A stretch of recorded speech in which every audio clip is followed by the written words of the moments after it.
Hey, this is Professor Game, where we interview successful practitioners of games, gamification, and game thinking who bring us the best of their experiences to get ideas, insights, and inspiration that help us in the process of getting our students to learn what we teach. And I am Rob Alvarez. I'm the founder of Professor Game and professor of gamification and games-based solutions at IE Business School, EFMD, EBS University, and many other places around the world.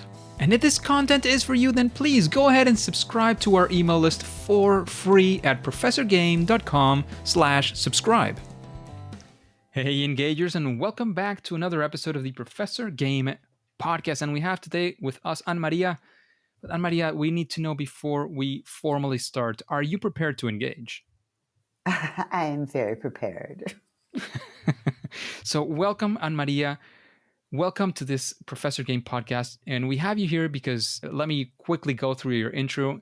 And after she had a stint in juvenile hall, AnnMaria ran away from her last foster home at age 15 and with a fake ID got a job and an apartment. By 19, she had a bachelor's degree and MBA at 21. She was the first American to win a judo championship and then retired from competition to earn her Ph.D., become a professor, quit the university to start her first business after the death of her husband. And she has founded 4 companies, raised 4 children, been one of Forbes' 40 women to watch over 40, a next-gen leader of the International Game Developers Association Foundation, and AARP Purpose Prize winner. And she and her daughter, Ronda Rousey, are the only mother-daughter combination in the International Sports Hall of Fame. So, AnnMaria, are we missing anything that we need to make sure that we mention? Because there's a lot of stuff going on in there and a lot of amazing stuff for sure. I'm president of 7 Generation Games. That's what I do right now. It's my day job. Yes, and yes. We will definitely touch upon 7 Generation Games. But AnnMaria, we'd like to know a little bit about you and your daily life, so to speak. So can you run us through a regular day? What would that look like? How would that feel to be AnnMaria nowadays? I travel a lot with a computer and an external monitor. So somewhere in the world, you would find me coding a game on one monitor and looking at the results on the other. And so far this year, I have been on a Disney cruise to Cabo San Lucas and Palm Springs, Running Springs, Molokai, Kauai, the Dominican Republic, Minneapolis, Sacramento, San Francisco, some of them multiple times, and I'm sure some places I've forgotten. So wherever I am, in an airport lounge, in a hotel, in the barrio, I am probably debugging a game or creating a game or working on a platform to help other people make games easier. And when I'm home in Santa Monica, which is where I live, I am in my office with a very large poodle behind me. We have a startup dog. Fantastic. Sounds like a good life. It is. I decided to retire and I failed at that twice. And then I decided my retirement would be getting rid of all the things that I don't like doing and just doing the stuff that I like. So I work a lot making games and making a platform to enable other people to make games. And I've been cutting out pretty much everything that isn't that. Wow. Sounds like a dream. Definitely. Especially that part of just doing the stuff that you actually want to do. That sounds absolutely fabulous. And talking about what you want to do, what you don't want to do, usually we don't like to experience failure, right? That's the thing that our human nature, society tells us failure is a bad thing. But we also know that we learn a lot from those first attempts in learning or fail moments, right? So we would like to, especially now, or with your experience in games and creating significant games and game experiences for people, if you have any of those fail moments that you can share with us, especially because we want to take away some of the lessons, what are the things that you did and wouldn't do again, that kind of stuff. We want to live the moment with you and, of course, take away some of those interesting, let's call them takeaways. I think everybody has a good number of failures. Every 10 years or 5 years, I look back at stuff I did and think, God, what a moron. And there's times when I'm editing code from a game that was done years ago and thinking, who wrote this crap? Please, God, don't let it be me. Sometimes it was. One that really jumps to mind, we make educational games that are used in schools.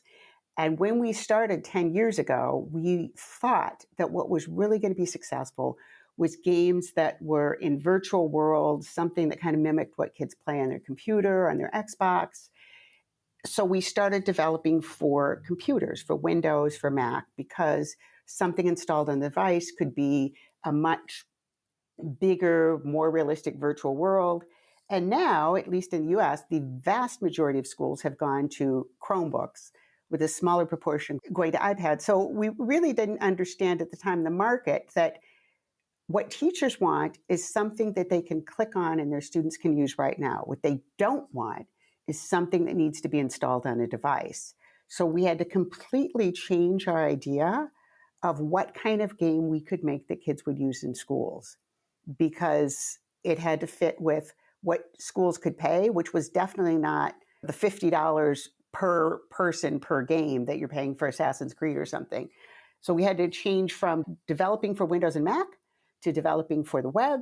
We had to change from things that were going to be installed on a device to things that were going to be played online. And that brought in a whole bunch of other constraints, like you couldn't have these huge, super cool videos because things don't autoplay and you'd have to load. Doing that, we learned a lot in making the games about design of what kids would play and what they wouldn't, and when they quit. So we were able to get a lot of data and monitor when kids quit playing an educational game. We were able to go and observe kids and find out what they liked and what they didn't. So we learned a lot from doing it, but it made me sad because some of those games were really fun and cool, but they're just not fitting the hardware that kids have available to. So, what would you like, given this experience, because technology changes, and this is a fact that you're super familiar, probably more than most at this point, but is there something that you would do differently? Would you have a different approach to some of these things, or how would you do it if you had to do it over again? Well, what we're doing right now is taking off from that. From those original games, we were able to take a lot of the design and some of the math problems and some of the little mini games that were in there. Now, when I design a game, I try to make it more device agnostic. As much as possible, I try to make things that could be used on any device, but I think in a little bit I'm going to contradict that. But I think going forward, I try to make things that aren't limited to a specific operating system. So Huh. that's That yeah, okay, it's a that major makes thing. sense. Amazing. That sounds like a good one. And I've worked as well with some people who used to develop, and probably a lot further than, in my opinion, it could have been with Flash. Right at the time I was studying at the university, that was back in, I started in 2003. So let's say even 2007 or so. They were already saying like, no, you shouldn't do this stuff in Flash, right? And many years later, when I started working in this place, I saw that they were starting to develop new things in Flash. I was like, no, this is going down. This is going to disappear anytime. What are you doing? So it's a good lesson to take into consideration that sometimes you need to look for stuff. And as times change, also this interoperability or these capabilities are more and more possible and oftentimes desirable. And as you mentioned, you're going to contradict this. I'm sure you have very good reasons and arguments for that. So let's actually shift into another story, a story of success. One of those things that you're a proud moment. We want to be there with you as well on that success, and especially some of the key things that you might say, well, these are some of the things that we think brought us this level of success at this initiative. Well, we have one game that we have hundreds of thousands of students using in school. And here's a very funny story about this. It was not an initial idea that came out about making a game. I was stuck in a blizzard in the middle of North Dakota. I don't know how familiar you are with the US, but I on an American Indian reservation. Alcohol is illegal on this reservation. I'm in a hotel. I have nothing to do. And the next day, I have to go to a school and meet with children and talk about math and educational games. And I was thinking when I was a little kid, I always wanted a dog, and we couldn't have one because my father was in the military and we couldn't have one on the base. So I made this little game that you answer a math question, you get a dog, and you get to name it. And then the next question you answer, you get to give your dog a bone. So you're earning points, and the points you spend, you buy things for your dog. The kids liked it. I figured that's going to be the end of that. Maria, my co-founder, got invited to an event that Google was hosting. And they were going to pay our expenses and put us in front of a bunch of potential clients. But the catch was we had to have something that ran on an Android device. And she said, can we make one of our games, Spirit Lake or Fish Lake, to run on Android, switching them from Windows in this amount of time? And I said, there's no way in hell that could happen.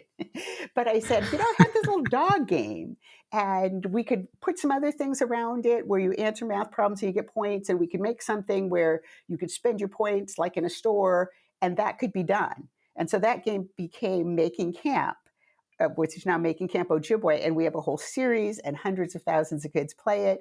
And it just came because I was bored and wanted something to do, and I was thinking about when I was a kid, what would I have liked to have had?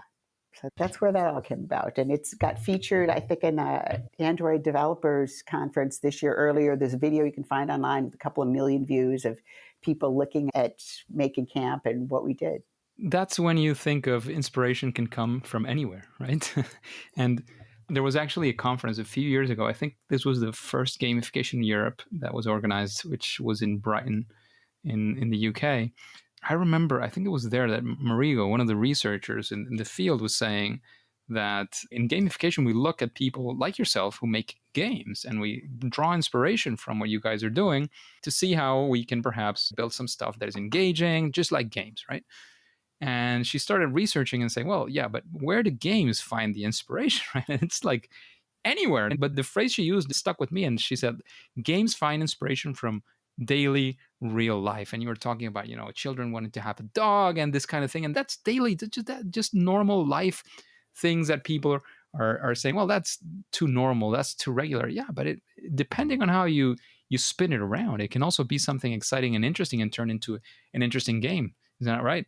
I get a lot of inspiration from theme parks. I was at Disneyland 3 times in the last month. Like I said, I did a Disney cruise earlier this year.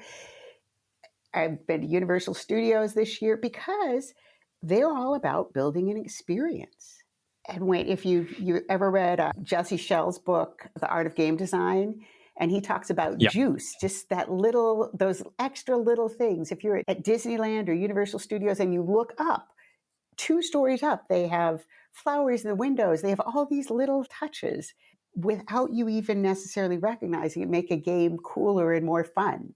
I totally agree with that. You get inspiration from everywhere. And you mentioned Disney, and this might be of your sort of individual interest in that sense. We had Brian Collins, who's a former Imagineer from Disney, and we have an interview with him discussing some of the things that they did. So that's episode 140. If you're interested, or Engagers, if you're interested, it's definitely going to be there available in case you want to look into that as well. So that's a reference that we could have as well. I will definitely. Anyways, AnnMaria, when you're setting up to create a game with a purpose, educational or whatnot, whatever you decide to do you have, I don't know, process, a series of steps? Like, how do you approach it? What's your, whether it's formal process, mental process, how do you come up with these things? Of course, besides from radical inspiration, like the one from the dog inspiration that you had. Funny enough, we do a lot of games for clients, right? So somebody will come to us and say, I want a game made to teach the history of the Lakota, or I want a game made to teach how to divide fractions. So someone will come to us and they have a specific objective they want, but then they often don't give us any more guidance than that. So we start with, this is what we want to teach. And then my co-founder and I, Maria, she's an award-winning author. She co-authored a book that was a New York Times bestseller. So she'll often come up with some kind of storyline, and we'll get a general idea. For example, we did Meet the Maya. One of the issues we identified is kids in the United States. We have probably the largest Spanish-speaking population outside of Mexico. So we have a lot of kids who are going to school who don't speak English very well, but they need to learn math.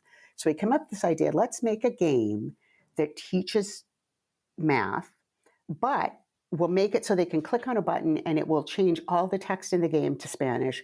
And it'll also change the audio to Spanish, because a lot of kids don't read Spanish, right? They speak Spanish, but they don't read Spanish. They don't read English very well. So we need to have the voiceover in Spanish. So we'll come up with, here's the objective. Now where's the story? And then the big thing we try to do is look at who the kids are going to be using this and put ourselves in their shoes. What would make them interested? I try to envision a kid, and I taught middle school for a while. So I try to envision a child who would be playing this. So, for example, with Forgotten Trail, which is set in the Great Plains, there's a lot of kids in little towns who nobody expects anything of them. They're just ordinary. They're expected to barely graduate high school and get a job on the farm or as a cashier at the store.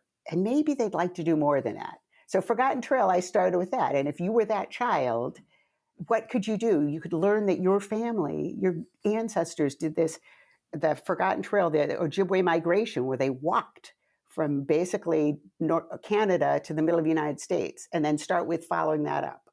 Or with Meet the Maya and the Aztec games, you could start with, you're Latino, you're in the United States, but at one point, where you are now was part of Mexico, and you have this huge history, and start with that. So I started with what might spark an interest in that child, whether it's that child in the upper Midwest, whether it's that child in the schools in Southern California, and then we go from there. And once we have the general idea, then we bring in experts, because I am not an expert in history, right? So we bring in experts that can fill in the historical part of it if it's historical.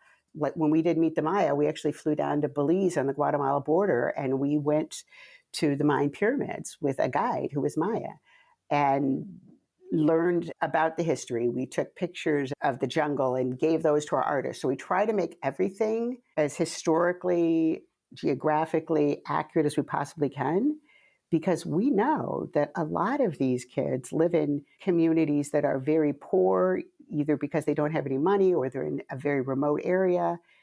And whatever they're learning about the Maya from us will be all they know. So we're making sure it's right. Whatever they're learning about the Ojibwe migration from us, that's what they know. So we make sure it's right. I don't know if that's more than you wanted to know.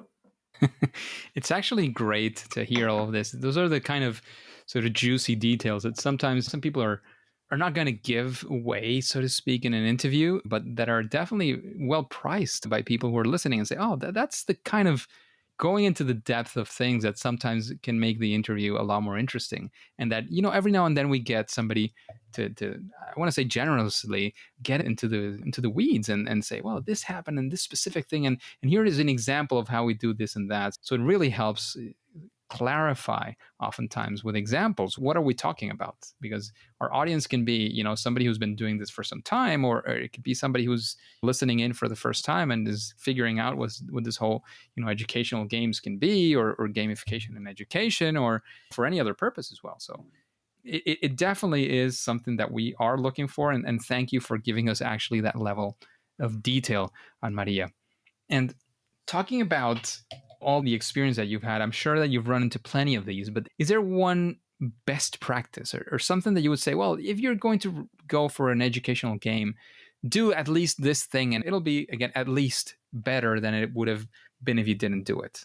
Again, a best practice, no silver bullet. Absolutely. Test early and often with actual kids. If you're developing a game for 9-year-olds, you don't remember what it was like to be 9. I don't care if you think you do. I can't tell you the number of times I have told other developers in our company, that game is too hard. And they're just, oh, AnnMaria, you just weren't a gamer, you're old, or you're this. And we require people who work for us to go into a school and watch children play the game that they developed. And we require that early on. And one of my favorite stories is when we were up in North Dakota on the Canadian border and on a reservation at a reservation school, and this little girl was in the 4th or 5th grade, came up to one of our developers who was there with me. And she says, did you make this game? And he said, yes, all proud of himself, right? And she starts poking him in the chest. What made you think this game was fun? This game was the opposite of fun. I died 10 times trying to get through those snakes. And I said to him, see, I told you there are too damn many snakes in that part of the game. I told you. But he wouldn't listen to me because he's very into gaming. So he figures, oh, it's not that hard, or you don't remember what it was like to be 9. So that is my big thing. Take it to kids and have them play it. As adults, I would say generally, we're not very good at identifying what kids will find interesting, what they will find boring, what they will find too hard. So test early and often, watch kids play your game, listen to what they say. And the key is not only doing the playtesting, but as you're saying, actually doing the observation and doing it as early as possible. So I love that recommendation. And talking about recommendations, and after having the vibe of the podcast and all these questions and knowing what we discuss, is there anybody that you would say, oh, I would also like to listen to this person speaking about these topics on Professor Game? Sort of a featured guest, some name that comes up. If you haven't had Jesse Schell, that wrote The Art of Game Design, I would Yes, definitely. absolutely have him. He's talked to him a couple of times at conferences. Seems a very nice man. Somebody I haven't met, but Scott Rogers, who wrote Level Up, the Guide to Great Video Game Design, I think would be another interesting one.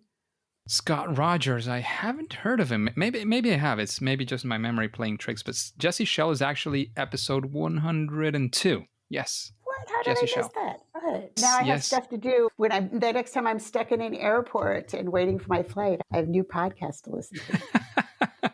You can definitely have it there, of course, with an app, whatever app you're using. You can download the episode and even listen to that on the plane. So yeah, there you go. Absolutely. I'm always complaining about how bad in-flight Wi-Fi is, and I know that is the firstiest of first world problems. Yeah. But again, the good thing is that there's many things that now are downloadable and you can just listen to them or view them on the airplane after having downloaded them. So I do some planning when I'm doing that, just in case, because every now and then you have some good entertainment on board. Oftentimes it's not the case. It's not even airline specific. I usually travel with mostly the same airlines, and it has nothing to do with the length of the flight, the type of airline. It's just almost random. You get lucky or you don't. So that's something that you potentially could do. And you mentioned Scott Rogers was the name of one of the guests, right? Yes. So you mentioned Scott Rogers. You mentioned, sorry? Oh, I said he wrote a book called Level Up. And you mentioned, that's what I was going to say. You mentioned the book Level Up, and you mentioned the book by Jesse Schell as well. So is there any book, it could be one of those two, it could be another one, that you would actually recommend to the engagers to listen to, get inspired or whatnot?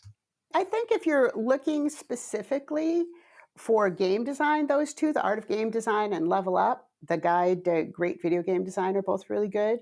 As far as books on business, I like the book Rework. I think it's the guys who did 37 Signals Basecamp that wrote it. They have a lot of really good ideas, I think, about startup and starting a company that also apply to a gaming company. So I'd say those three.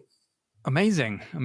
Pretty good recommendations as well. Thank you for those. Increasing our list every week. I'm sure I will never be able in my whole life to catch up to the list that I've built to this point, but I am happy to have those recommendations. So many things are all male in this industry, so I always try to recommend someone who's a woman. And I think one of the ones I like is Carly Fiorina. And she is not at all on the same spectrum as me politically, but she was the CEO of Hewlett Packard, and she has written some good things about business. One of them is her book, Tough Choices. But I think one of the wisest things she said when somebody asked her why she made a decision, I think it was about not laying people off, but she said, once you sell your soul, no one can buy it back for you. And I think sometimes in startups, people are willing to make a lot of not so great decisions based on, oh, we have to get ahead and we have to hustle and everything has to be 100% about how much money we can make. And I think she makes some good points about looking at the long run. Yeah. There's a Simpsons episode. I don't know if you might have seen it or remember.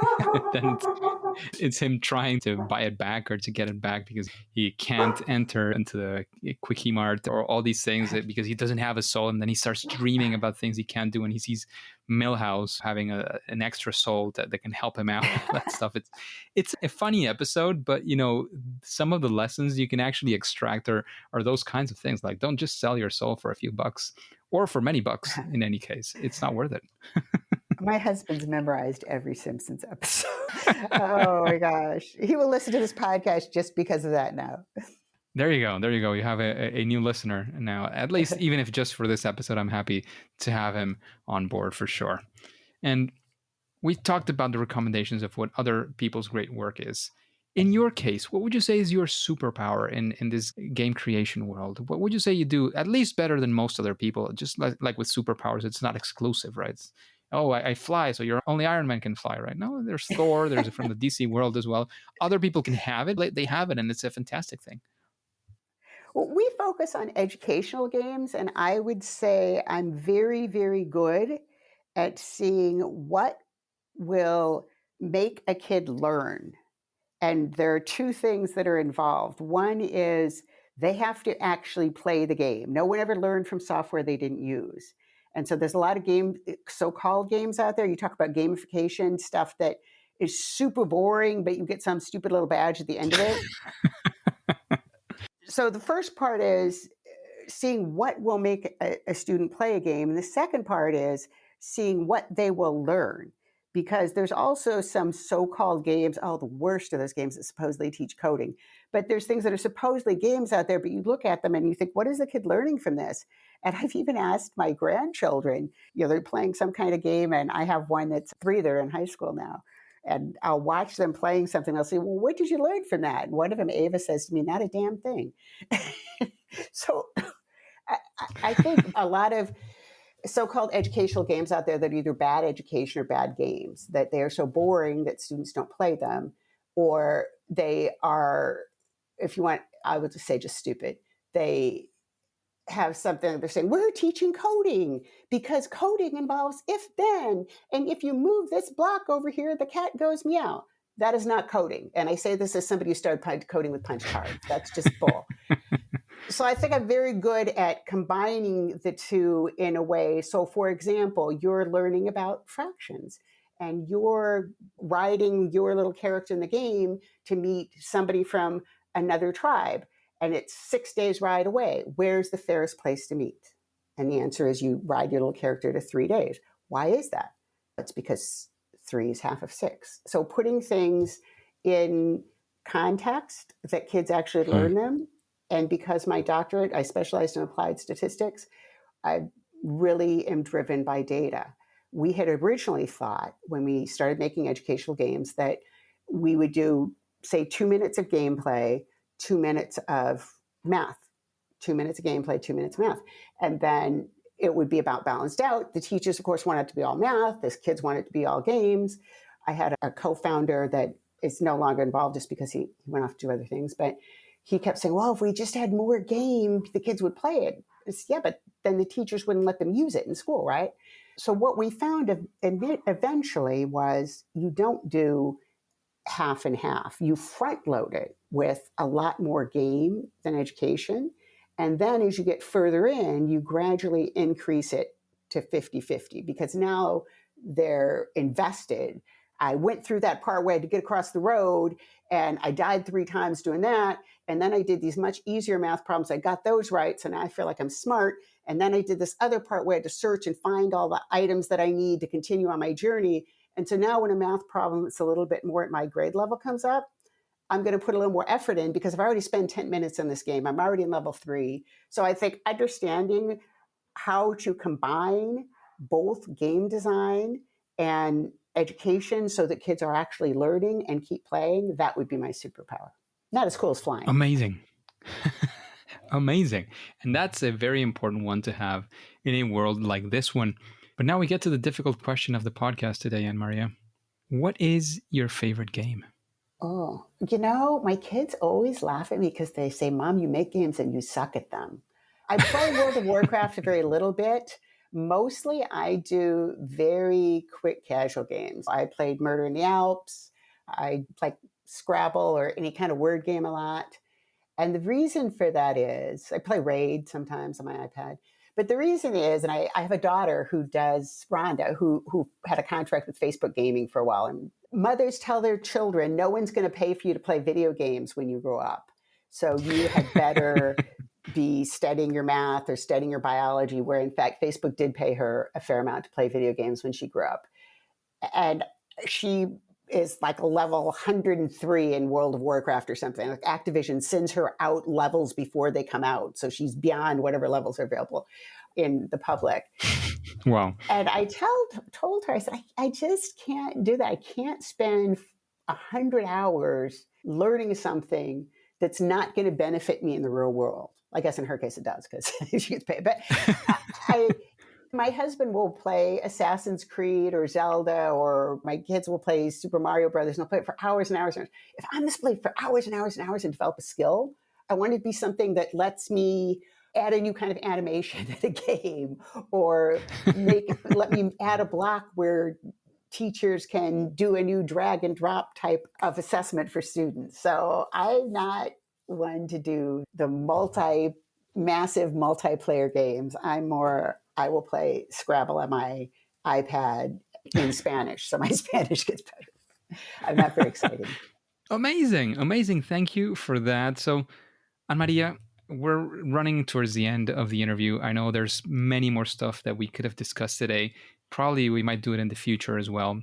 But, for the end of the interview, is there anything you'd like to mention to us? Anywhere you want to lead us to where we can find out more about what you're doing, your current endeavors before we take off?